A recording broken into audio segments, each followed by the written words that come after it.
Vous êtes chez MMA Propagande, bonsoir, j'espère que vous allez bien. Aujourd'hui, nous recevons un invité de marque, un homme à la barbe légendaire, l'homme sans qui cette chaîne MMA Propagande n'existerait pas. J'ai nommé TFS, The French Savagery. Comment ça va? Ça va bien et vous? Ça va bien pour moi en tout cas. Alors comme d'hab, je suis avec Mystic Matt, l'homme au bon charisme qui n'égale que son... non, j'enlève ça. Je parlerai ni de la qualité de ton image, ni de ton charisme. Je retire. Aïe. Ok. Mais Ça le tapement de main, déjà. on va le voir dans la vidéo, le tapement de main ou pas? Non. Non. Ça, c'est vicieux. Là, ça a commencé, tu sais. Ok. Ça sera coupé au montage. Très bien. Donc, on va commencer par le premier combat dont on va parler, c'est-à-dire le main event de la soirée de l'UFC 294 à Abu Dhabi. Ce main event, il y a eu pas mal de changements. À la base, c'était la revanche entre Islam Makhachev et Charles Oliveira, donc pour le deuxième combat. Mais Oliveira s'est blessé, s'est ouvert à l'arcade et a été remplacé par Volkanovski pour un combat revanche lui aussi, vu qu'il avait déjà perdu contre Makhachev lors de sa montée en lightweight. Qu'est-ce qu'on pouvait dire? Déjà, normalement, le combat de remplacement, c'était Gamrot. Le combattant de remplacement, c'était Gamrot, si je ne dis pas de bêtises. Est-ce que pour vous, l'UFC lui ont fait à l'envers? TFS, t'en penses quoi? Mais il joue sur les mots, tu vois, genre c'est le backup, donc c'est le mec qui est censé venir que si tu rates la pesée, ou tu vois, mais comme là, c'était presque 2 semaines avant, on a le temps de choisir au niveau d'entertainment, au niveau du divertissement, de choisir un tout autre combattant pour monter ce main event. Tu vois, il joue un peu là-dessus, je pense, tu vois, pour dire à Gamrot, ouais, mais le backup, c'est pas ça, c'est pas le backup, c'est pas un mois avant, on change le main event. Ouais, pour moi, il a pris une petite carotte, mais bon, je pense qu'il va être dédommagé parce qu'il a dû déjà faire une perte de poids, même s'il n'est pas rentré dans le cutting. Il est en préparation, donc il va être dédommagé, mais j'ai entendu dire qu'il n'était pas content, en tout cas à sa place je serais pas content parce qu'il y avait une chance de jouer le titre et il avait commencé une prépa, mais l'UFC ils font ce qu'ils veulent, voilà. Franchement, hein, faut même tes backups aujourd'hui tu te fais avoir, donc je suis même pas étonné en vrai. En général, effectivement, les backups ils sont toujours bien traités par l'UFC. Après, on se souvient de Chandler quand il était backup du combat de Khabib contre Gaethje. Ouais. Après, il a eu le title shot de manière plutôt pratique pour lui. Mais voilà, effectivement, je pense que Gamrot, pour remplacer Oliveira, ça fait pas le même spectacle. N'en déplaise à Mystic Matt, qui aime beaucoup ce combattant. Je ne dis pas le contraire. Alors, mais t'es polonais. T'es polonais. Ouais, d'origine. Ouais, voilà, t'es biaisé. Bah voilà, t'es biaisé. Non, mais sur le coup, je suis d'accord.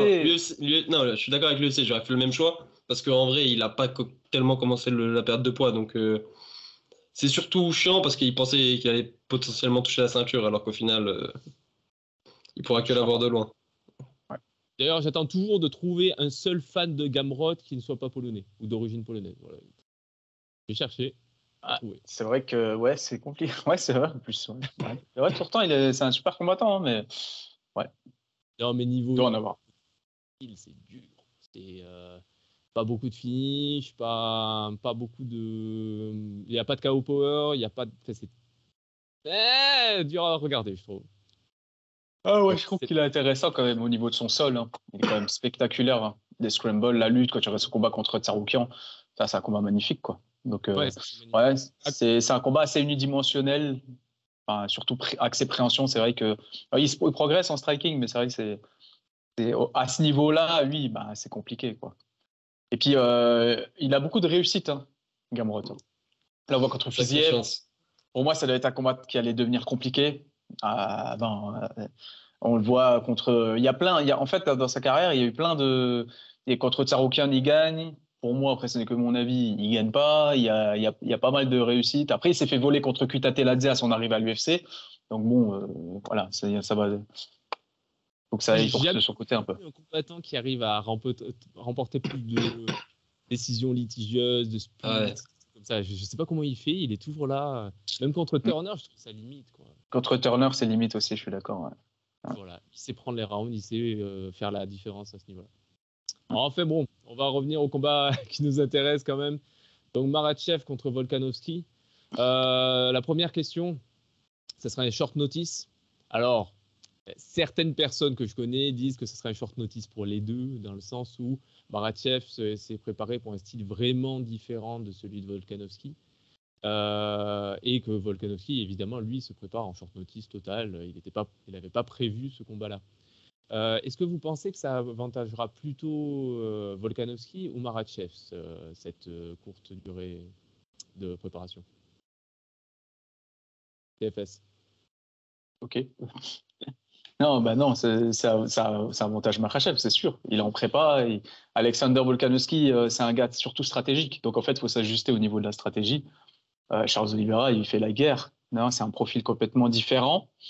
Mais ce n'est pas des gros ajustements à faire dans un camp. C'est-à-dire, Volka, il n'a pas des soumissions hyper opportunistes. Il n'a pas un gros knockout power. C'est surtout un stratège. Donc, en fait, il faut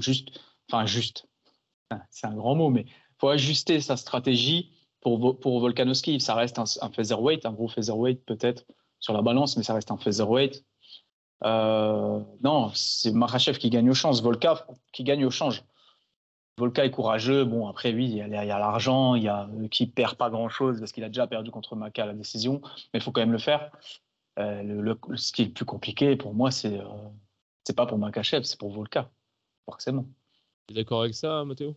Oh, parfaitement. Il a tout dit. Franchement, je pense que en fait, le seul truc pour Volkanovski, c'est qu'il a rien à perdre. Il y va. Au pire, il perd. Et encore, je pense que, bon, je vais pas avancer, mais je pense qu'il ne sera pas finir.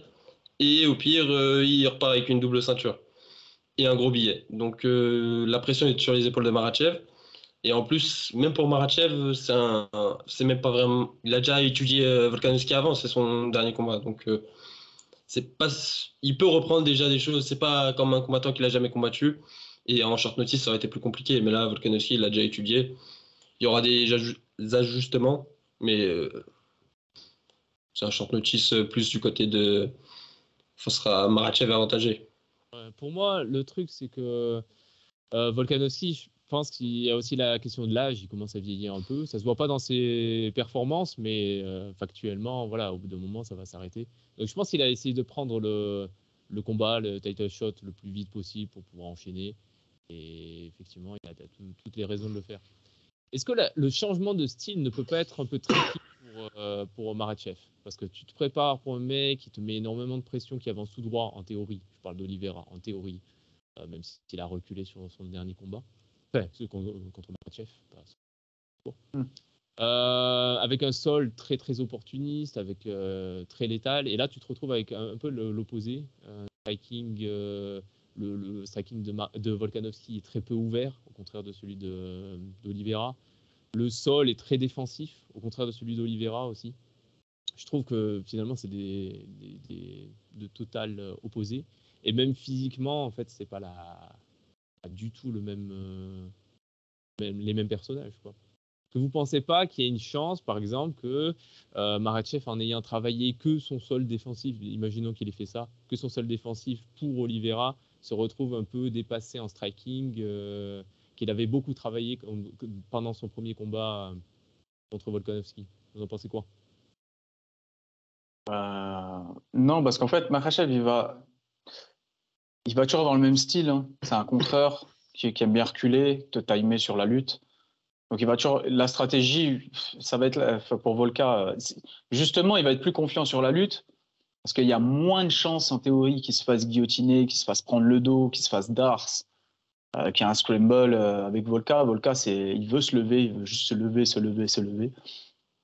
Donc, non, je pense que stylistiquement, c'est moins dangereux pour Makhachev. Ça ne veut pas dire que ce n'est pas plus facile, parce que Volka, c'est un stratège, il sait gagner des rounds. On l'a vu dans le premier combat qu'ils ont fait tous les deux. Mais Oliveira, il venait avec une prépa. Volka, il vient sans prépa. Ça fait quand même la diff, surtout quand tu montes de KT. Alors, quand tu montes de KT, comme ça, je veux dire, s'ils étaient à la base dans la même KT, ça va, tu vois. Mais Volka, il monte de KT, donc il va avoir un déficit de puissance. Dans sa tête, il était déjà sur Topuria au mois de janvier. Il s'entraîne à l'année, forcément, mais c'était pas pour affronter Makhachev. Donc, non, et Volka, il a dit que le projet, c'est d'éteindre Makhachev. Je pense que c'est un peu de la sauce. Je vois pas Volka aujourd'hui changer son style, se surengager pour aller chercher à éteindre Makhachev, parce que de toute façon, il y a très peu de trous dans le jeu de Makhachev. Si tu te surengages pour vraiment aller le cogner, il va te timer en lutte. Il peut même te timer, il est gaucher sur son crochet bras avant, sur son check hook avant. Il peut revenir aussi. C'est comme ça qu'il avait touché Volkanovski d'ailleurs, sur son cross bras arrière. Donc il peut te contrer debout, il peut te contrer en lutte, il a le gabarit. Enfin voilà quoi, non, voilà, en gros. D'ailleurs, est-ce que tu n'as pas trouvé qu'au premier combat, Volkanovski se focalisait un peu trop sur la tête de Makhachev? Sa tête debout, en striking, c'est ce que Makhachev protège le plus, parce qu'il sait qu'il a peut-être un menton, bon, en tout cas pas un menton indestructible. Il s'est déjà pris un KO. Il a construit tout son jeu debout autour de ça, autour de protéger vraiment ce point vital. Et ça laisse quelques ouvertures ailleurs qui sont rarement exploitées.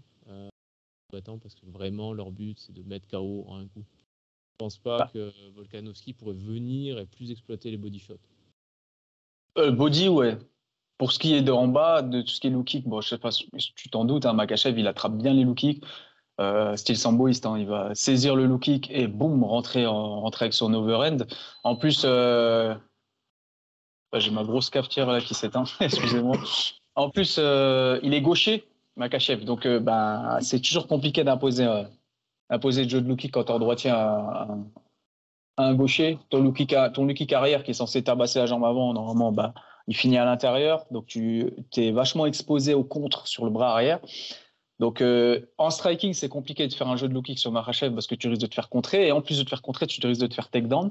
Pour ce qui est du travail au corps, c'est pareil, il y a ce truc qui fait qu'il est gaucher, que c'est hyper chiant, mais ouais, Volka peut faire un travail au corps, mais pareil, c'est compliqué de travailler au corps sur Makhachev aussi.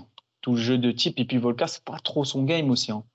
Un mec qui travaille beaucoup en ligne basse, travaille beaucoup en low kick, qui aime bien travailler en anglaise aussi, mais travaille beaucoup en low kick statistiquement. Si tu regardes ses combats contre Loé, par exemple, est-ce qu'il a le game pour le faire? Je pense pas, franchement. Je pense que Volka, il faudrait qu'il fasse ce qu'il dit, qu'il essaye d'aller éteindre Makhachev, qu'il essaye clairement d'aller éteindre Makhachev, qu'il lui fasse tomber dans un piège en doublant son jab. Au premier combat.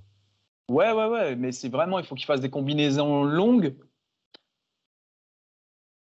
sans en même temps se faire timer sur la lutte. Alors, il est bas, Volka, il pourrait le faire, tu vois, des combinaisons longues en ligne, tu vois, c'est vraiment double jab, bras arrière, bien bas, tu vois, il faut chercher des choses comme ça vraiment pour aller toucher. Il a touché au 5e round, au moment où Makhachev change de niveau, il met un bras arrière, il touche légèrement. C'est entre les deux, quoi. C'est entre il touche et entre Makhachev descend dans les jambes, et puis voilà. Mais non, après, dans l'ensemble, je trouve. C'est pour ça qu'on dit style make fight en vrai. Stylistiquement, c'est compliqué d'aller faire chier Makhachev en fait. C'est très très compliqué d'aller faire chier Makhachev. Pour moi, un mec qui va faire chier Makhachev, c'est quelqu'un qui a le knockout power, qui est explosif, qui a la main lourde et qui sait lutter. Ça veut dire un Chandler, aujourd'hui, peut-être plus aujourd'hui, mais un Chandler prime, un Gaethje exactement, qui sait défendre à l'entrée, qui est très explosif. Alors, on l'a vu que contre Khabib, c'était dur quand même. Il a quand même beaucoup tabassé la jambe de Khabib, il a touché Khabib. Khabib l'a dit, il frappe comme un camion. C'est ce genre de profils qui vont vraiment faire chier et mettre le doute surtout à Makhachev. Mais quand tu n'as pas de knockout power, tu es un stratège, c'est très compliqué. C'est sûr qu'en plus, on parle de Khabib et Makhachev, c'est pas le même menton. Donc, le mental aussi. C'est pas le même mental, je pense. Faire craquer Khabib, c'est plus difficile que faire craquer Makhachev, je pense. Je pense aussi, ouais. Je pense que, ouais. Et après, le menton et le mental, c'est intrinsèquement lié. Ouais. Khabib, il a configuré son cerveau à pas abandonner. Tu vois. C'est le chaos, c'est le cerveau qui dit stop, je te protège, je t'éteins. Khabib, son cerveau, il dit non, c'est pas maintenant, je t'éteins pas, toujours pas. C'est pas assez pour que tu dors. Quand on voit les coups qu'il a pris, il prend pointe du menton de Gaethje, il bouge pas. Il prend high kick plein pot de Barbosa, il bouge pas. Il prend plein de choses. Il prend coup de pierre tourné de Barbosa, je crois. Il prend plein de choses plein pot, il bouge pas. Makhachev, ouais, je pense que mentalement, il peut douter. Clairement, il peut douter, on l'a vu. Et il est très expressif en plus, Makhachev.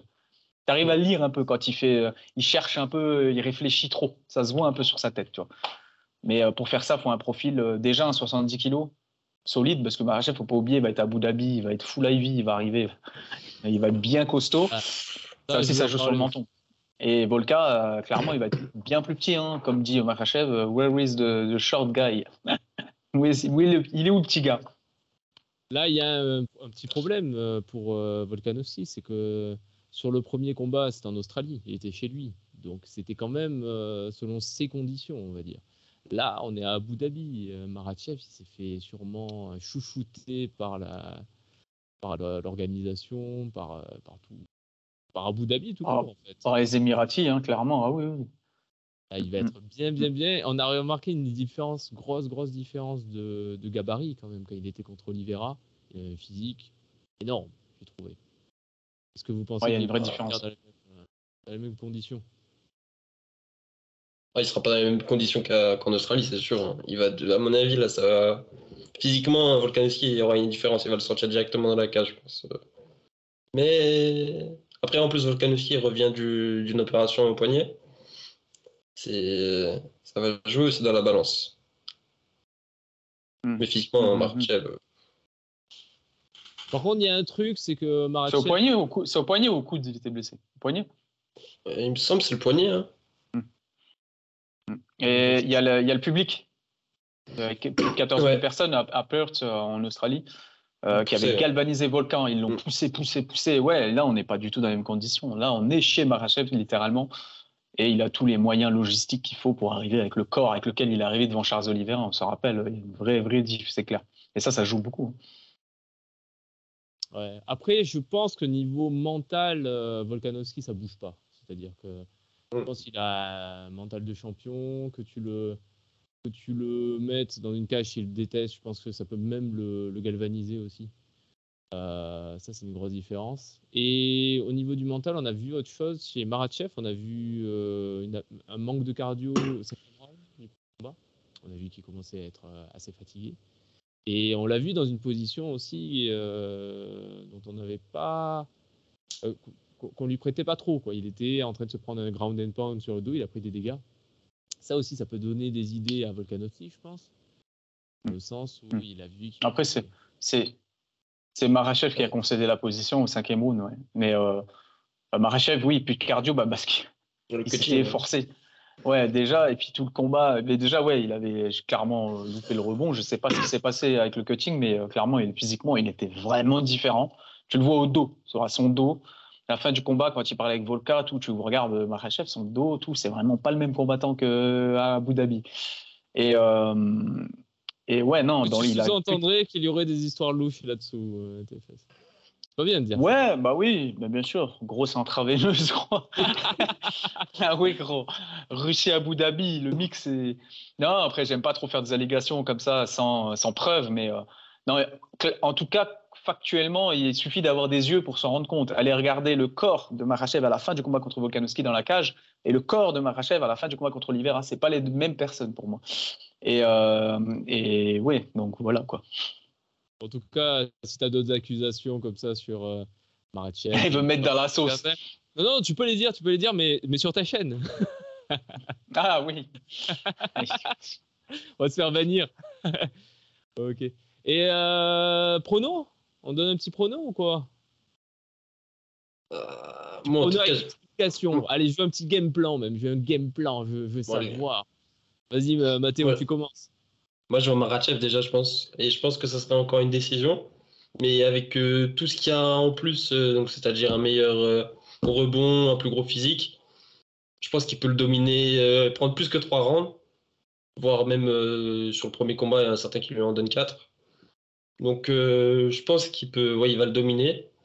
Et j'ai peur que Volkanovski, à un moment, j'ai l'impression qu'après le combat, il était un peu dégoûté de lui de pas avoir accéléré à un moment pour essayer de le finir.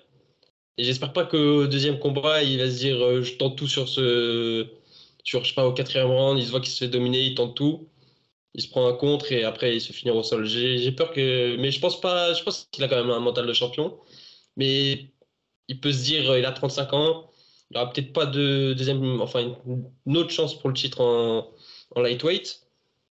Et il mise tout sur un blitz avec des feintes. Mais ouais, moi je dirais quand même sur une décision unanime de Makhachev avec un game plan contrôle au sol parce que je pense qu'il ne le soumettra pas à Volkanovski. Vu son gabarit, c'est difficile de placer un étranglement, peut-être un bras-tête ou un grand pan en montée, mais je vois quand même difficilement Volkanovski, il est chiant, il est relou. Et ouais, non, je vois même debout la différence d'allonge. Enfin, non, l'allonge n'est pas Volkanovski, mais les feintes, tout ça, Makhachev, je pense qu'il veut même le contrer. Il tape plus le lourd. Volkanovski n'a pas non plus le meilleur menton. Il y a trop de pas le points meilleur menton, mais il a une sacrée capacité de à rejet. récupérer. Ouais, c'est ça. Non, c'est vrai. Non, c'est vrai. Mais il y a trop de points pour Makhachev, plus le short notice en 10 jours. Ça fait trop de points pour Makhachev. Je le vois difficilement perdre ce soir-là, en tout cas. Une décision unanime. Ok. TFS, ton prono en avant-première. Moi, je pense Makhachev, enfin Volka en short notice à Abu Dhabi contre Makhachev Freezer, Makhachev Ivy. Non, je vois Makhachev et Makhachev, il faut qu'il fasse un statement qui sera pas un statement pour tout le monde, mais qui sera un statement quand même parce que Volka c'est un top 3, top 2, non, numéro 2 au pound for pound derrière John Jones. Volka c'est un monstre. Non, je pense que Makha doit le finir. Il faut qu'il le finisse pour mettre un stamp, un tampon. J'en parlais l'année dernière, mais il faut aller absolument, encore une fois, ce combat. Il faut mettre un tampon parce qu'au niveau de l'héritage d'Islam Makhachev, dans l'avenir, on dira toujours ouais, mais contre Volka, le petit 66 kilos, te rappelle, blablabla. Bla, bla. Donc, non, Islam Makhachev doit le finir. J'ai du mal à voir Makhachev éteindre Volka, mais je pense qu'il peut le soumettre. Ouais. Donc, je vais dire Makhachev soumission. Je vais dire étranglement arrière parce qu'il lui a pris le dos plusieurs fois. Il n'avait pas les setups pour l'étrangler, mais après, il peut faire une transition je pense qu'il a dû travailler des transitions, tu vois, sur le bras-tête, par exemple. Donc, ouais, soit le bras-tête, soit l'étrangle. Bras-tête ou l'étranglement arrière, il a un très gros bras-tête.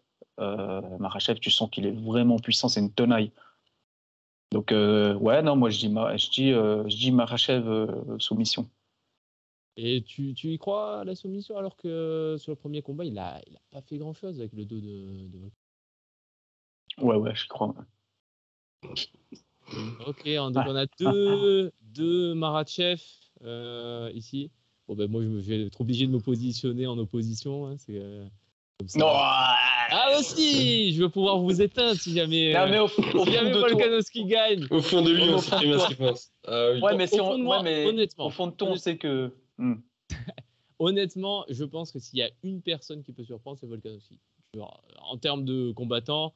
Bah non, justement. Ouais, je suis pas d'accord avec toi. S'il y a une personne qui peut pas surprendre, c'est Volkanovski. On sait exactement ce qu'il apporte. On connaît son game, il gagne les rounds.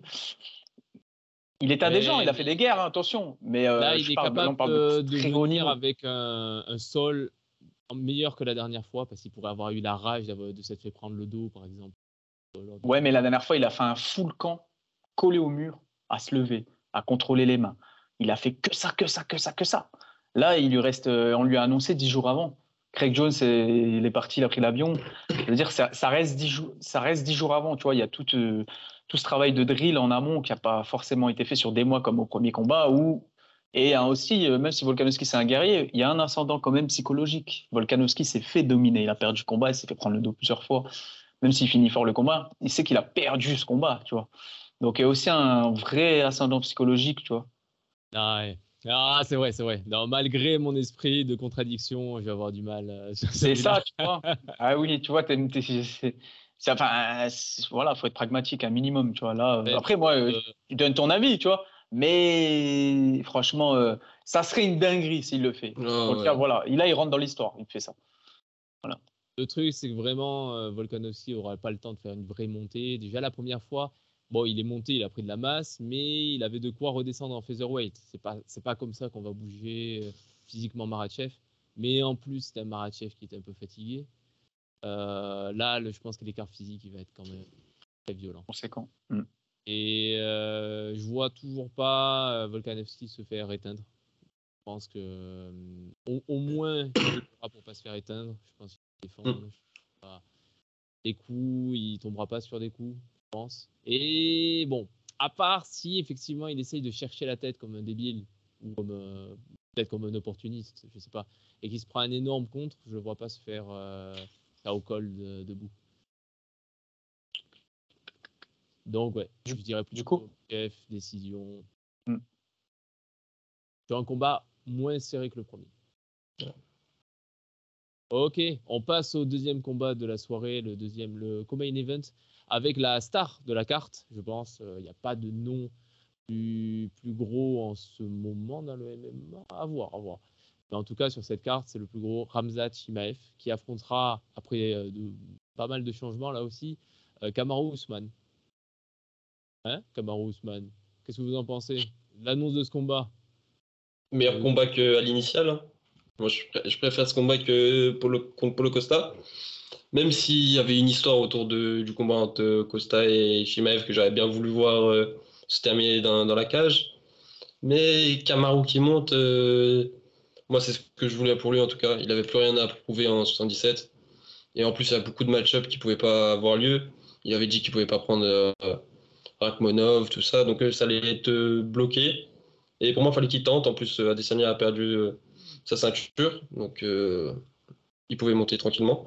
Et ce combat, ouais, je pense qu'en vrai, comme beaucoup ont pu le dire, je pense qu'il s'est préparé, ou en tout cas, il a réfléchi plusieurs fois à un potentiel combat contre Chimaev.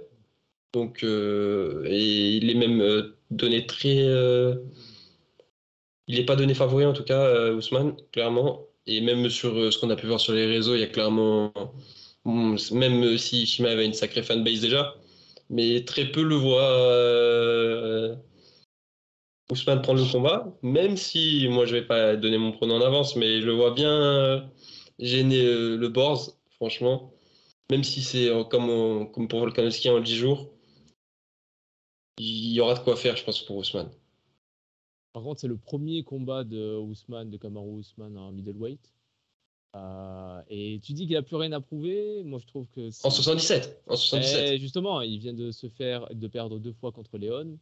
Ouais, mais 2 défaites. Ouais, mais il a défendu. Ouais, c'est ça. Ah, c'est sûr. Il a prouvé qu'il était un grand champion. Ça, c'est sûr. Un des plus dominants des welterweight. Mais s'il voulait un défi vraiment pour booster sa carrière, bon, Chimaev, c'est très bien. Il aurait pu essayer de reprendre Léon d'une manière. Ça n'a pas été aussi gros qu'une montée en 84, je pense. Même s'il reprenait le titre. TFS, tu penses quoi? T'étais content d'entendre cette annonce? Non, moi je voulais Costa. Costa. Parce que le match-up. Ouais, le physique surtout. Costa, il serait arrivé à 95 kilos. Et Costa, il défend bien la lutte. Et il est brouillon. Du coup, ça aurait donné une guerre. Et je voulais Costa pour la Fight Week, pour la conférence de presse, pour le face-off en pesée médiatique. Le face-à-face où j'arrête avec les anglicistes, désolé, mais le face-à-face là, le face-à-face dans la cage. Je voulais voir avec le drama, comme il a dit, le petit embrouille qu'il y a eu. Il faut que j'arrête avec les anglicismes, vraiment. Je regarde que des vidéos. Ça va, tu t'appelles French Savagery, on n'est plus à ça près. Non, mais je regarde que des vidéos américaines. Donc en fait, c'est pour ça, en fait, je trouve dans ce lexique américain, mais bref, excusez-moi. Tout ce qui va se passer, le divertissement là. Et franchement, non, je voulais voir moi vraiment. Parce que Ousmane, ça hype vraiment. Mais Ousmane, pour le coup, j'aimerais bien le voir avec une vraie prépa pour prendre Chimaev, tu vois. Comme il devait y avoir il y a un an, quand il disait à Chimaev, descends 77. Moi, j'ai prouvé, c'est à toi de descendre. Donc, je suis content. C'est assez similaire. Franchement, la hype, c'est la même. Mais ça aurait été super fun de voir Costa dans la cage avec Chimaev, parce que je pense qu'il aurait pu vraiment faire chier Chimaev stylistiquement, tu vois. Même si je pensais que j'étais sur Chimaev à l'ouvrir, ça fait des semaines que je le disais. Et je suis d'accord avec le fait que Ousmane, si nous, on a pu anticiper que Paulo Costa allait sauter vraisemblablement, ou même Chimaev de ce combat, Ousmane, il préparait quelque chose. Je suis pas certain que c'est un vrai short notice pour Ousmane. Voilà, je pense qu'il a ce combat dans sa tête depuis déjà un moment et qu'il va arriver quand même bien plus près qu'on le pense. Et c'est quelqu'un de très intelligent, Ousmane. Que ce soit lui ou son manager Ali Abdelaziz, c'est des gens très intelligents. Ils savent saisir les opportunités au bon moment. Ils ratent rarement leur coup. Rarement leur coup. Et pour le coup, il va arriver Ousmane avec Trevor Whitman, il va arriver avec Henry Hooft. C'est 2 coachs de 2 clubs séparés qui vont être ensemble. Il y a une petite, pour moi, ça prépare une petite clim à Abu Dhabi. On a aperçu du prono là déjà. Tu dis que c'est peut-être pas un short notice. Pas tant que ça. C'est un short notice, mais pas tant que ça. Juste pour le combat précédent, Makhachev contre Oliveira. Oliveira, on a l'habitude qu'il se blesse assez souvent. Est-ce que tu penses pas que Volkanovski aurait pu commencer à se préparer aussi plus tôt Non, parce que déjà, il y a un backup annoncé, Gamrot. Il y a Gaethje qui est champion BMF. Gaethje, on lui a proposé, il a refusé par rapport au poids, je crois, enfin, par rapport au fait qu'il est intelligent, il a la ceinture BMF, il est bien positionné. Il se dit, attends, on va attendre. Il ne va pas pouvoir partir Makhachev de la KT avant de m'affronter. S'il veut aller prendre Léon, Colby en 77, assez logiquement, il devra m'affronter. Donc, assez intelligemment, Gaethje il s'est dit, pour que je tape Makhachev, il faut que je prépare un camp. Donc, il a refusé. Il y a tout ça derrière. Donc, Volka, je pense qu'il a quand même été surpris quand on lui a proposé. Et voilà. C'est pas pareil que Ousmane. Je pense que Ousmane, c'est un mec très intelligent. Volka aussi, hein. Mais ils sont pas dans la même situation. Volka, il est champion de la KT d'en dessous. C'est pas la même dynamique dans leur tête. Tu vois, Ousmane, il est en mode, il faut que je trouve une opportunité pour pas trop perdre de temps. J'ai quoi, 35, 36 ans, je crois, Ousmane, 36. Ouais, 36 aujourd'hui.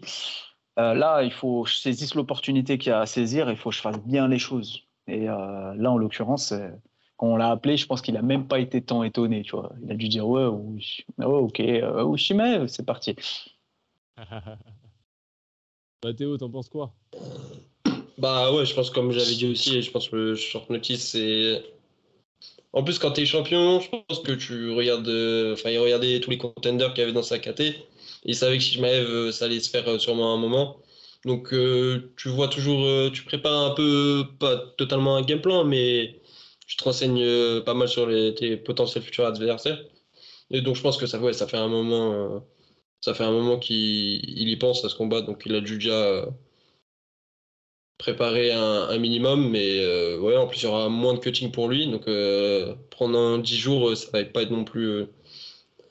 Très très compliqué, même si je pense que beaucoup disent que Chimaev sera vraiment plus big que Ousmane. Je sais pas s'il y aura une énorme différence non plus. J'ai vu une story sur Instagram là, hier ou aujourd'hui, là, je sais plus, mais il est vraiment vraiment big, hein, Khamzat. Après, avec son physique, il donne pas l'impression, vu qu'il est longiligne un peu. Je dirais pas qu'il est énorme, mais sur la balance, ça doit peser. Ouais. Il est costaud, hein. Il a vraiment pris je pense qu'il a vraiment pris de la masse musculaire. Non, il y a un vrai, il aura l'ascendant physique pour moi sur Ousmane, clairement. Il y a l'âge, il y a la dynamique, il y a plein de choses. On va voir qui sera le chasseur dans ce combat, mais Chimaev, c'est sa nature, hein. C'est un chasseur, hein. Ouais, c'est un banger, c'est un gros banger. Mais pour moi, Ousmane, il est vraiment puissant sur certaines positions. Ça va être dur pour Chimaev. Un peu comme Alice Kerov, tu vois, Chimaev, il a eu beaucoup de mal à mettre en place son body lock contre Alice Kerov au Brave, et sur des choses assez simples. Et ce que faisait Alice Kerov, Ousmane peut le faire. Sauf qu'Ousmane, non, je dirais pas qu'il est plus puissant qu'Alice Kerov, mais il est peut-être au moins aussi puissant qu'Alice Kerov sur la Greco. Enfin, je ne vais pas rentrer trop dans la technique, mais il y a si Chimaev met en place son body lock, je pense que c'est parti pour un tour de manège. C'est compliqué pour Ousmane. Il va le tuer physiquement. Déjà parce que tu es devancé techniquement, et en plus physiquement, c'est dur de rattraper. Parce que Ousmane s'est beaucoup rattrapé grâce à ça. Son physique, hein, plusieurs fois, on a failli le faire tomber, de Maia à Covington. Et son physique a beaucoup joué. Après, c'est normal, c'est un sport de combat, hein. C'est pas un sport que cérébral, c'est pas des échecs, mais son physique a beaucoup joué dans la balance. Là, si Chimaev prend le dessus, ne serait-ce que d'un temps, c'est mort. Ousmane ne revient pas. Tu penses que Chimaev est vraiment au-dessus techniquement en lutte? Non, je pense que quand on parle d'MMA, de boxe, de lutte, de sol, de grappling, enfin bref, quand tu avances ton pion, tu as un pion d'avance, c'est très compliqué de revenir. C'est-à-dire, Chimaev, je pense pas qu'il est spécialement plus fort que Ousmane en lutte. Ousmane, il connaît bien la lutte que Chimaev propose. Chimaev, il n'a pas une lutte vraiment. Il fait du chain wrestling, mais c'est pas la même chose que Makhachev. C'est pas la même chose que les Dagestani. Je vais pas rentrer dans la technique, ça va être trop mal de tête, mais si Chimaev le prend de vitesse, met une grosse overhand, fait monter les mains à Ousmane, parce que si Ousmane ne monte pas les mains, il peut se faire éteindre aussi, donc il va falloir qu'il monte les mains quand même. Grosse overhand et arrive à mettre en place son body lock, même si Ousmane il est fort techniquement, même plus fort techniquement que Chimaev, tu es en place. Du coup, c'est mort. Tu t'es fait comme au judo. Judo, c'est qu'une histoire de kumikata aujourd'hui. Le premier qui prend ses grippes, tu sais que tu as perdu, gros. Parce que le mec, il prend ses grips favoris. Toi, tu regardes, tu sais que tu vas partir. C'est ses grips favoris. Boum, il part, c'est mort. Tu essaies de dépanner, tu vois, te mettre sur le ventre. Mais tu es sûr que tu vas partir pour un tour. Et je pense que c'est la même chose pour Chimaev. Et en plus, la dynamique n'est pas la même parce que Chimaev va devoir lutter pour mettre Ousmane sur le cul pour faire du grappling. Que debout, ça va être très compliqué pour lui. Il travaille en ligne d'Ousmane avec son jab plus d'allonge, qui va vouloir prendre le centre, ça va être compliqué. Donc, Ousmane, il n'a pas besoin d'apporter de la lutte offensive, Ousmane. Ouais. Il pourrait le faire. Et d'ailleurs, ça surprendrait, je pense, Chimaev en plus, de lutter avec Chimaev, plutôt que vouloir trop défendre la lutte. Mais c'est Chimaev qui va être le chasseur. Et Ousmane qui va surtout vouloir avoir le centre, éviter la lutte et mettre en place son jab. D'ailleurs, c'est ce que Ousmane avait fait dans sa dernière partie de carrière. Il se concentrait beaucoup sur l'anglaise parce qu'il savait que personne n'allait l'amener au sol. Il avait quand même une grosse défense de takedown. Et ça l'aidait en fait à garder le jeu exactement là où il voulait. Il n'avait pas besoin de tout travailler, ce qui faisait en gros sa force, je pense. Là, moi ce qui m'amuse, c'est que Costa, c'était déjà un défi en termes de lutte. Parce que Costa, il n'est pas super facile à mettre au sol. Mais sa défense, rien à voir avec celle d'Ousmane. C'est pas du tout le même type. C'est pas le même style techniquement et tout. Costa, ça se base aussi sur un sol qui lui permet de se relever. Il est à l'aise défensivement au sol. Et ce qui lui permet de revenir exactement dans la position qu'il veut. Pour vous, est-ce qu'on perd vraiment au change en termes de match-up stylistiquement? Chimaev, il ne faut pas oublier un truc, c'est qu'il impose son physique aux gens. Ouais, c'est l'aspect physique qui change. C'est ça. Chimaev, en fait, il impose son mental, son physique et son intensité. C'est-à-dire, il vient et il dit, je vais te défoncer, c'est parti à fond. Et faire ça à Costa, c'est dur. Parce que Costa, il est aussi athlétiquement, il a des prédispositions de malade aussi. C'est-à-dire physiquement, il est très fort aussi. On l'a vu contre Romero. Il est très solide, il échange. Il n'en a rien à foutre d'échanger. Il échange, il frappe lourd. Contre Vettori. Il frappe très, très lourd. Il encaisse. C'est pour moi. Et en plus, il y a le facteur psychologique que Ousmane ne pourra pas faire à Chimaev. C'est-à-dire que pour moi, Costa aurait pu déstabiliser Chimaev dans la Fight Week, à chaque fois qu'ils se croisent, il aurait pu le déstabiliser. À la conférence de presse, il aurait pu le déstabiliser. En face à face, il aurait pu le déstabiliser vraiment. Costa, il faut vraiment, pour mettre Chimaev, le sortir de son combat. Et Ousmane, ça ne va pas être le cas. Ousmane, il est très classe. Il va arriver, il a la classe. Il va arriver, il ne va pas faire de trash talk. Il va arriver avec son petit flow comme d'habitude. Et Chimaev, ça va le garder d'autant plus concentré sur l'objectif. Petit prono? Ouais. Vas-y, Mathéo, vas-y. Moi, j'ai Ousmane décision. Non, moi, je vois Ousmane décision. Parce que je pense que la différence, c'est qu'Ousmane, il va vouloir rester debout. Il va vraiment se focaliser sur la défense de lutte. Et justement, attention à ne pas se faire prendre un gros coup à ce moment-là où il va feinter la lutte, Chimaev, et direct taper fort. Mais sur l'anglaise, il aura un avantage au-dessus, clairement, avec Trevor Whitman, tout ça. Ousmane va vouloir rester debout. Et si ça va au sol, en grappling, ça va être très très compliqué pour Ousmane. Donc c'est pour ça qu'il va tout faire pour rester debout. Après, je pense que Chimaev, je suis pas sûr malgré qu'il soit en 84, il aura un meilleur cardio, je pense. Il peut se cramer Ousmane, c'est sûr, en tout cas, ça bougera pas. Sur les 3 rounds, je pense qu'il sera à fond. Il est sur 7 main event. Main event. Et aussi, même si ça va au sol, il faut le contrôler, Ousmane. Je pense qu'il va être relou ça va être relou, je pense. Franchement, non, je vois une décision. Je pense qu'il va réussir. Il va passer l'orage du premier round. Et après, debout, ça va striker. Attention, parce que Ousmane est quand même. Chimaev tape fort, je pense.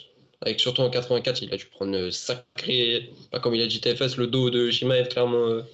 J'ai pas envie d'être face à lui. Mais ouais, ça va être. Moi, je vois une décision. Ousmane, il va mettre une petite clim. Il va arriver, il va dire Strickland, viens par là.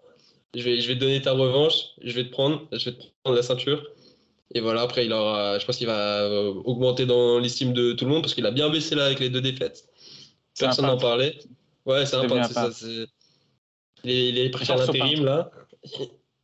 Ton maillot et il fait son entraînement. Non, c'est vraiment. Faut mettre un peu plus. Bah, put some respect on this name, comme il dit. Mais ouais, c'est ça. Non, je veux une décision. Je veux une décision unanime. FS, même avis. C'est vrai que plus on en pense, plus on y pense, plus on se dit Chimaev, attention, il pourrait cogner salement Ousmane. Ouais. Parce qu'Ousmane, il va l'attendre vraiment sur la lutte. Hein. Et ouais, Chimaev, après, c'est les trajectoires, c'est crochet contre direct, quoi. On verra, mais ouais. Il a l'air de frapper très fort, Chimaev. Hein. Comme Merchert, une droite, il a éteint Merchert, mais d'une façon. Et Aliskerov, hein, il se décale sur le jab, lui percute qu'il fait et tout. Enfin, non, franchement, c'est. Peut-être on sous-estime un peu le striking, mais franchement, objectivement, ouais, je suis d'accord. Ousmane, il est au-dessus au niveau du striking. Hein, il l'a prouvé. Comment il éteint Masvidal. Masvidal, ça reste un très bon striker. Hein. Fin de carrière ou pas, c'est quand même un très très bon striker, Masvidal. Hein. On rappelle quand même qu'il a mis une raclée à Ned Diaz. Il a arrêté Ned Diaz. Hein. Enfin, il l'a pas éteint, mais il a fait des dingueries en striking. Hein. Bon, Askren, j'ai pas besoin de le rappeler. Mais Ousmane, ouais. Non, stylistiquement, en plus, c'est le travail en ligne qui va gêner. Non, moi, je vois Ousmane parti KO, moi, deuxième round. Wow. Ouais, parce que en fait, ce que je vois, c'est Chimaev qui fout la merde tout le premier round pour foutre Ousmane au sol. Ousmane qui est très, très dur à mettre au sol. Après, je suis d'accord, s'il va au sol, c'est mort, il va se faire dars ou étrangler dans le dos, mais il va se fatiguer. Et il y a un gros facteur qu'on oublie, c'est qu'Ousmane, c'est un rodé des 5 rounds, même si la dynamique ne va pas être la même parce que c'est un 3 rounds de guerre. Ousmane, il a un gros cardio. Là, il va arriver avec un petit cutting, grosse caisse. Grosse caisse. Je ne sais pas combien de synchrones il a fait dans sa carrière, mais il a une grosse caisse. Et on a rarement vu Ousmane fatigué. Il gère très bien ses efforts. Et en fait, je pense que Chimaev va se cramer. Il y a le poids de l'événement aussi. Chimaev vient de devenir Emirati, il est chez lui. Il y a tout un truc comme ça, la starification. Tout ça, c'est très compliqué pour Chimaev à gérer parce que je pense que mentalement, c'est quand même complexe pour lui. Ouais. Et je pense que si ça arrive au deuxième round, Ousmane va faire parler son expérience. Voilà, tu as voulu faire la guerre maintenant. C'est le deuxième round, tu vas payer. Et je vois Ousmane le mettre sur le cul, le toucher vraiment, le mettre sur le cul et sur un sprawl, bam, passer dans le dos, boum, et Chimaev devenir un Jujitero, littéralement, et se faire TKO. Bonne idée. Wow. Ouais, pour ma part, pour le striking de Chimaev, je pense qu'au début, il a été surcoté. Parce que contre Aliskerov, par exemple, ça fait un gros highlight. On a l'impression qu'il a une technique magnifique et tout. Quand on le voit en anglaise, on s'aperçoit vite que c'est pas tout à fait ça. Puis il a été sous-coté avec le combat de Burns. Parce que contre Burns, il a littéralement fait n'importe quoi. Il a juste fait la bagarre à l'ancienne. Là, mais... Et Burns aussi. Ouais, voilà, c'est ça.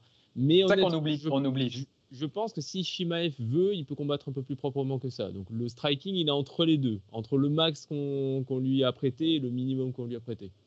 Il peut combattre mieux que ce qu'il a fait contre Burns, je pense. Il combat avec les émotions. C'est ça le problème. Ouais, mais Chimaev, c'est ça, c'est un combattant émotif. Chimaev, vous le verrez pas poser. Il a jamais fait 3 rounds, hein, à part contre Burns. En fait, Chimaev, vous le verrez jamais poser et tout. Il a fait 3 rounds contre Burns où il s'est fait drop et il a perdu un round dans le combat. Il a gagné 29-28 la rencontre. Et il s'est fait drop. Chimaev, c'est pas un mec, il peut pas poser son jeu. C'est certain qu'il va faire la guerre. Comme Oliveira. Oliveira ne peut pas arriver, rester au centre, puis bouger, mettre des low kicks, un jab, développer, chercher sa distance. Non, c'est des mecs, ils inventent coup de première, deuxième, troisième, et ils s'arrêtent plus. Et voilà quoi. En gros, je voulais juste rebondir sur ce que tu disais. Ouais, le truc, c'est que Chimaev, on parlait du physique. Un peu comme Makhachev, je pense qu'il s'est fait chouchouter par Abu Dhabi. Je pense que et ça fait longtemps qu'il est dans sa préparation là-bas. Il est à la maison. Je pense qu'il va profiter des mêmes facilités, on va dire.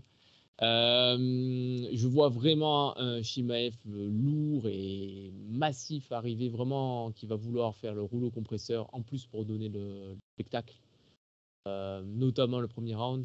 Et pour moi, c'est mon avis, donc je vais me poser un pronostic contraire au vôtre, et pas juste par esprit de contradiction, je vous le dis cette fois. Je vois Chimaev dominer physiquement Ousmane. Je vois Chimaev arriver à imposer sa lutte, surtout pour une question d'avantage physique. Je vois Chimaev vraiment mettre un rythme énorme au début et arriver à mettre Ousmane au sol et arriver à le soumettre. Voilà, c'est ce que je vois. Techniquement, en striking, c'est Ousmane qui gagne. Ça, je pense qu'il le sait. Ça serait un peu débile de sa part de vouloir prouver que lui aussi il peut striker. Parce que, ouais, vraiment, Ousmane a une meilleure anglaise, beaucoup plus calibrée pour moi. Mais, ouais, non. Je pense que aussi, Ousmane, je pense qu'il est sur le déclin. Tout le monde n'est pas d'accord sur ça, mais je pense qu'il a aussi perdu ses 2 derniers combats parce qu'il est en train de ralentir physiquement. C'est l'impression que j'ai. Avant, il pouvait faire fi de ses douleurs articulaires dont il a souvent parlé. Il pouvait continuer parce qu'il a un vrai mental, un vrai gros mental de champion. Là, je pense que ça commence à ralentir. Et le KO qu'il a pris, qui est un énorme KO quand même, ça, le corps s'en souvient, je crois, surtout à cet âge-là. Donc pour moi, ça va être une soumission de Chimaev. Et je vois ça round 3. Voilà, après, gros round. J'espère que ce sera comme ça parce que franchement, ce serait le spectacle. Ça serait un gros statement quand même incroyable. Ce serait une performance incroyable de Khamzat. On parle de Kamaru Usman quand même. Ouais. Ce serait une performance franchement d'aller soumettre Ousmane. C'est pas impossible, c'est plausible même comme théorie. Mais c'est faux. C'est pour ça, moi, mon esprit est trop pragmatique. Je me dis, c'est Kamaru Usman, quoi. C'est Kamaru Usman en middleweight. Ça aussi, c'est une différence. Il change. Ouais, non, clairement. Il n'aura pas son avantage physique qu'il peut avoir dans la catégorie en dessous et sa puissance sera sûrement différente. Mais ton analyse, elle se repose plus, et c'est pour ça qu'elle est quand même bonne, c'est qu'elle se repose plus sur les défauts actuels, les défauts que tu relèves chez Ousmane, que sur les qualités de Khamzat. Parce que sur le papier, c'est par exemple la pression. Je ne vois pas du tout Khamzat accepter de prendre la pression. Il va la mettre, comme d'habitude. Et là, il va la mettre en ayant sûrement ou probablement, on va dire, un avantage physique. Et je vois un moment Ousmane arriver au sol. On verra. Si c'est pas le cas, ça va être un combat incroyable, je pense. J'ai hâte. On va voir. Et aussi, le troisième round. Je pense que le truc de Kamaru Usman qui se prépare depuis 8 mois dans une cave secrètement pour affronter Khamzat, je doute un peu. Je suis pas sûr. Je pense qu'il a peut-être pris des vacances. Ouais, c'est ma théorie. On verra. Ok, on se regarde vite fait le reste de la carte et vous me dites si vous voyez un truc intéressant à dire. Ankalaev contre Walker, vous voyez qui? Ce que je veux ou ce que je vois? Parce que ce que je veux, c'est Walker, clairement. Ouais, d'accord. Mais après, Ankalaev, c'est vraiment pas un combattant que j'apprécie énormément. Ouais. Je trouve qu'il fait énormément de choix en combat, après des mauvais choix. Des fois, il va pas lutter au moment où il faut lutter.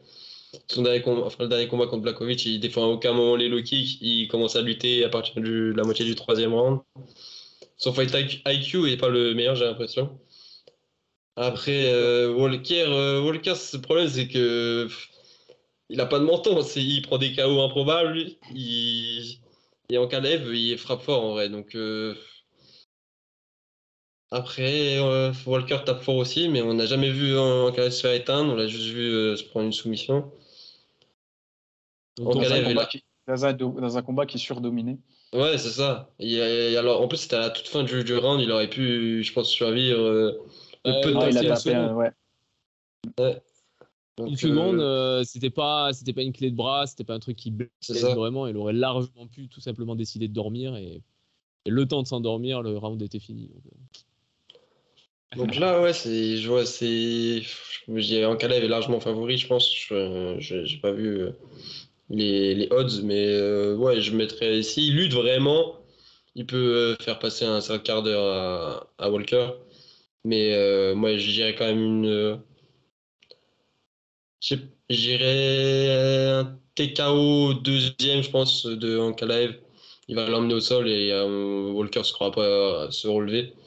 Et il se fera ground and pound, je pense. Après, Walker peut prendre le game plan low kick de Blachowicz et ça peut vachement gêner, je pense, Ankalaev, surtout s'il lutte pas. TFS, t'en penses quoi? Ouais, moi je vois Ankalaev debout. Il le contre. Il est gaucher, ouais, Ankalaev. C'est compliqué. C'est un très bon gaucher, il a la main lourde et contre fort. Donc, et Walker, il est un peu brouillon, très explosif. Il est ouvert sur son striking, il aime bien mettre des coups de pied retournés, des genoux sautés. Voilà, Bon, après, il est bien remonté, Walker. Il faudrait que je regarde son palmarès, mais il est sur 3 victoires. Style aussi, hein. Là, il est beaucoup plus défensif, beaucoup plus timide. Ouais, mais est-ce que c'est pas depuis qu'il est parti au SBG, je crois. Ouais. Il était à 4-4, c'est ça, hein, et il a 7-4. Ouais, donc voilà. Ouais, 3 victoires. Donc, c'est bien refait, mais c'est pas Ankalaev, ça devrait être le champion de la KT normalement, Ankalaev, hein, historiquement. Bah ouais, contre Blacko, même Blacko au micro le dit. Hein. Pour moi, le draw, c'était la décision parfaite. Là, j'ai applaudi les juges. Oui, parce que le combat était bizarre. Ouais, mais parce que, franchement, je trouvais que Ankalaev méritait pas une victoire sur ça. Blachowicz non plus. Ah, puis déjà, les deux, ils sont arrivés là un peu. Ouais, par chance. Normalement, Ankalaev, il est à des années-lumière de Walker, hein, normalement. Ouais. Normalement. Bon, ben, pour ma part, je vois un peu la même chose. Parce que Walker, il est marrant, il fait n'importe quoi. Il a aussi donné des combats très ennuyeux depuis qu'il a son style défensif. Beaucoup plus timide, il fait des feintes. Je me souviens de ce combat contre Santos, il a fait un combat de feintes. Il a fait que des feintes. 100% de feintes. Il a donné aucun coup. Il n'a pas lu le tuto jusqu'au bout, quoi. C'était assez marrant. C'est devenu Overeem. Comme Overeem. Et voilà. Après, il a un vrai pouvoir de KO. Il peut mettre au sol n'importe qui, je pense. Il tape fort. Mais contre un combattant qui... je pense s'il est défensif purement et qu'il est trop timide, il va perdre la décision. Pour moi. Et s'il est trop offensif et qu'il devient fou, il va se prendre un contre. Ça va être un... Donc, je vois plutôt Ankalaev. Même si ça me réjouit pas parce que je trouve son style pas ouf. Voilà, je vais encore me faire détruire. Puis même la personnalité, quoi. Franchement, Walker, je le trouvais marrant au début. Il était un peu du spectacle, il disait n'importe quoi. Dommage qu'il n'ait pas su gérer techniquement. Bon, voilà, ok. Vite fait, alors très très vite, hein, je vous demande vraiment des pronos rapides ou un avis, ce que vous avez à dire. Aliskerov contre Alves. Ah, ça, c'est un short notice encore. De base, c'était Nassourdine Imavov. Donc, après, ils ont mis Alves, un gars qui est un Walter de base. Puis, donc, il va monter, prendre le. Il a guillotiné Colby. À Colby. Ouais, c'est ça. Et Ousmane l'a battu. C'est ça. Et il y a le gars qui a étranglé Ousmane dans le dos. Colby l'a battu. Je crois qu'il y a une espèce de truc comme ça. Il y a un triangle. Ouais, il y a un bail comme ça entre les deux. Mais ouais, là, je pense que ça va être un mismatch en vrai. C'est juste, il fallait mettre un combat pour Aliskerov et il n'y avait que lui qui s'est présenté. Je vois vraiment, même s'il a un bon sol, je dirais opportuniste, Alves, le style sambo de Aliskerov, plus la différence de poids, les 10 cm d'allonge, ça va être très difficile à gérer pour le Brésilien. Je pense que ça va être pour faire monter. Pourtant, je suis pas fan. Hein. Ouais, mais je suis pas fan en plus d'Aliskerov. Je suis pas fan d'Aliskerov. Je le trouve, sur le dernier combat, je le trouvais très ouvert debout. Je pense que Nas aurait eu vraiment sa chance en striking, en tout cas. Et je vois même pas. Je vois difficilement aller. Bon, après, la KT est pas ouf, donc il peut aller loin dans le ranking. Mais c'est clairement pas un de mes poulains dans cette KT. Je préfère vraiment Joe Pyfer ou. Ah, je le trouve cool, moi, Aliskerov. C'est cool, justement, qu'il est ouvert comme ça, qu'il envoie des pains. Il est capable de lutter. Ouais, Joe Pyfer, après, Joe Pyfer, il est loin du truc encore, Joe Pyfer. Ouais, il y a Kopilov aussi en middle. Franchement, il y a des gars que je préfère à Aliskerov, en tout cas. Et je le vois Pyfer, Pyfer, il est ouvert. Ouais. Mais son dernier combat, il a soumis, là. Il est bon. Et il ouvre les gens, ouais. Ah, c'est ça. Non, ouais, je vois Aliskerov gagner par KO TKO au deuxième round. TFS. Ouais, deuxième round, t'es gentil. Hein. Ouais. Ouais, moi, je dis premier round. Ouais, moi, je dis pareil. Je dis Aliskerov par finish, premier round. Le truc, c'est que, perso, je le trouve pas ouf, Aliskerov. On verra, on me l'a beaucoup vanté. On me l'a beaucoup vendu. Et j'ai trouvé dans son combat C'était contre qui déjà? Phil House, dernier. Phil House, ouais, j'ai trouvé qu'en striking, c'était une catastrophe. Ok, il envoyait des pare-bums, c'était une catastrophe. Après, c'est marrant à voir, hein, honnêtement. Ouais, c'est ça, en fait. Bah oui. Bon, mais je le vois quand même gagner assez vite, quoi. Vite fait, Saïd Nurmagomedov contre Gafurov. Ça, t'avais un truc à dire sur ça. Ça, c'est le gars à TFS. Il avait fait une prévue. Enfin, quand t'avais parlé de la vidéo avec. J'avais fait une vidéo contre Taylor, ouais. Ah, contre ça, Taylor, la plus. J'ai regardé tous les combats de Gafurov, tous les combats de Taylor, et puis le combat, il est tombé à l'eau. Vas-y. Ah. Ouais, non, Gafurov, c'est un profil vraiment que j'aime bien. Il frappe fort. C'est un samboïste. Je crois qu'il était champion du monde de sambo à 18 ans. C'est un samboïste qui, en fait, c'est un mec qui est capable de lutter, qui est pas très fort pour les contrôles au sol, même s'il est un bon grappleur. D'ailleurs, je crois qu'il a un titre FILA de grappling, bref. Mais voilà, c'est pas trop son truc de contrôler les gens au sol. Il a une bonne lutte, mais surtout, il frappe très fort. Il frappe vraiment fort. Et Saïd, pour moi,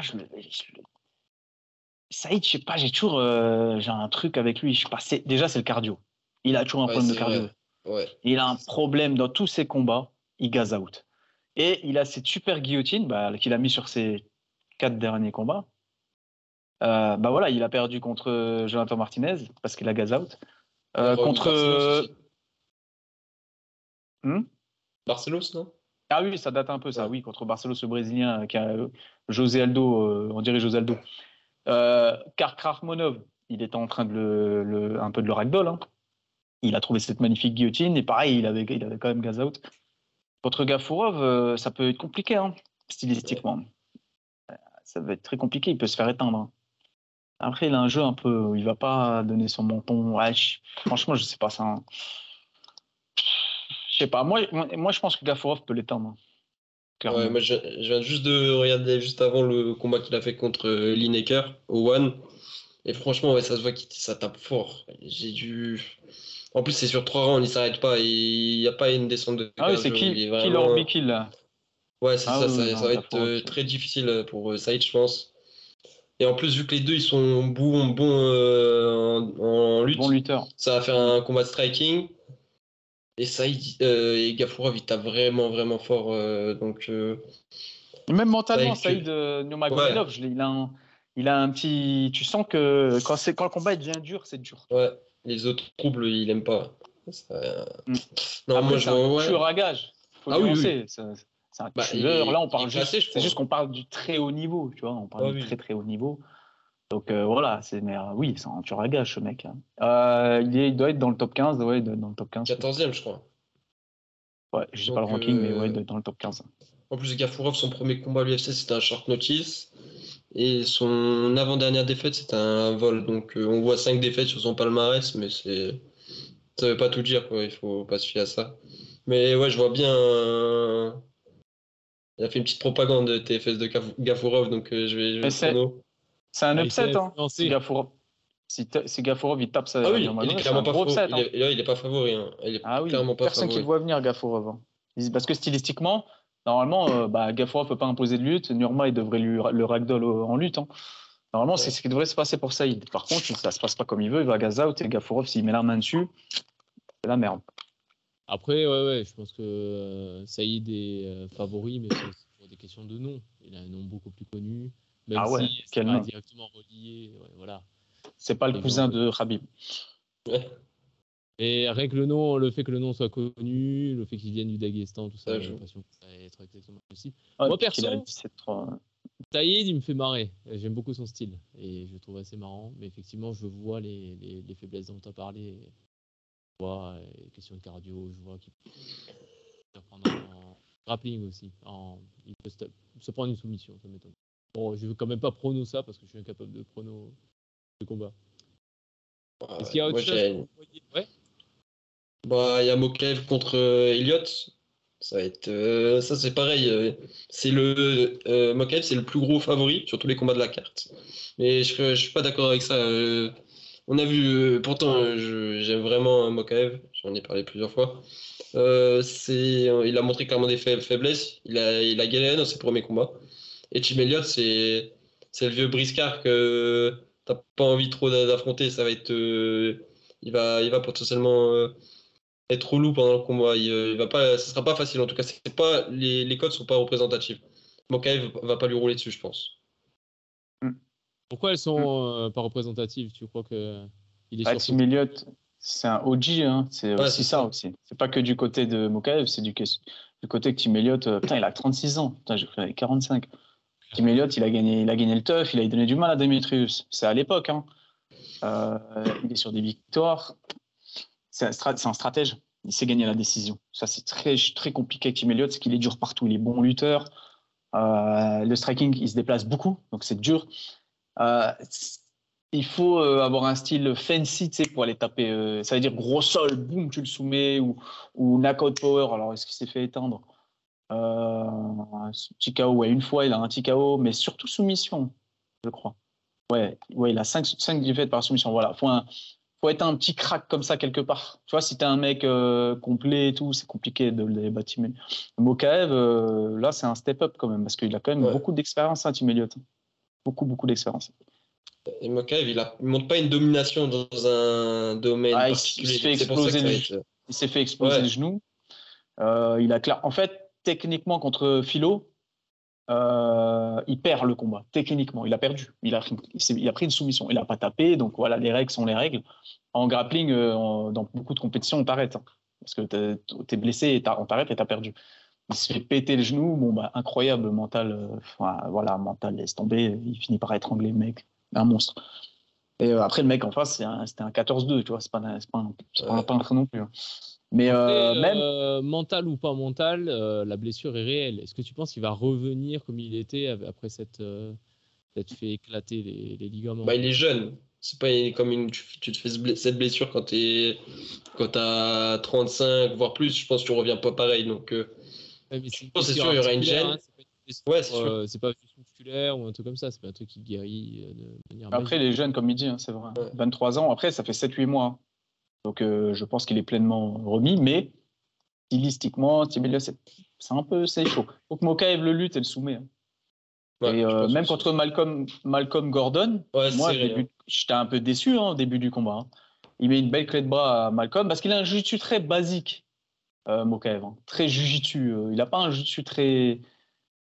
c'est pas des transitions incroyables. Il faut une garde. C'est un truc assez basique ce qu'il fait. Contre Gordon, Gordon, ça reste un peu dans l'UFC avec tout mon respect, mais contre la machine qui est censée être Mokaev, grand tueur chez les amateurs, bah, franchement, moi, quand je vais contre Gordon, j'étais déçu. Hein. Je me suis dit, ah ouais, vous l'avez gonflé. Et c'était sur la carte, en plus, Oliveira Makhachev à l'UFC 280. Non, moi, j'attends, en fait. J'attends de voir. Et tu sens Lane Klim là aussi? Tu sens... Non, je pense que Mokaev sera quand même au-dessus. Trop la vitesse. Parce que Tim Elliott, non, je ne vois pas prendre une décision Tim Elliott. Parce qu'il faudrait vraiment qu'il domine quand même en striking. Sans que Mokaev trouve la solution. Non, je vois quand même Mokaev aller chercher sa 10e victoire. Et il faut... Il n'éteint pas Elliott. Hein. C'est pas quelqu'un à la main très lourde non plus. Hein. C'est quelqu'un vraiment qui marque ses points. Là, il faut que Mokaev faut que Mokaev lutte. Et je pense qu'il peut le prendre de vitesse. Il peut le prendre le dos, il peut le guillotiner. Il peut prendre le dessus, encore soumission de Mokaev. Moi, je vois Mokaev soumission. Théo, pareil? Ouais, je vois pareil. Mais comme je disais, les cotes ne sont pas représentatives. Faut considérer que Tim Elliott a vraiment sa chance quand même. Mais je vois Mokaev aussi. En plus, j'en ai beaucoup parlé sur Twitter, tout ça. Je peux pas le prono contre lui en tout cas. Et je vois, pareil, une soumission 3e ou voire au 2e. Ok. Bon, ben on va s'arrêter là. On a fait un petit tour de la carte là. Je crois pas qu'il y ait de trucs qui vaillent vraiment la peine de continuer. Bon, c'est des combats sympas, mais on va quand même. Ok. Bon, en tout cas, merci beaucoup TFS de French Savagery. Merci à vous.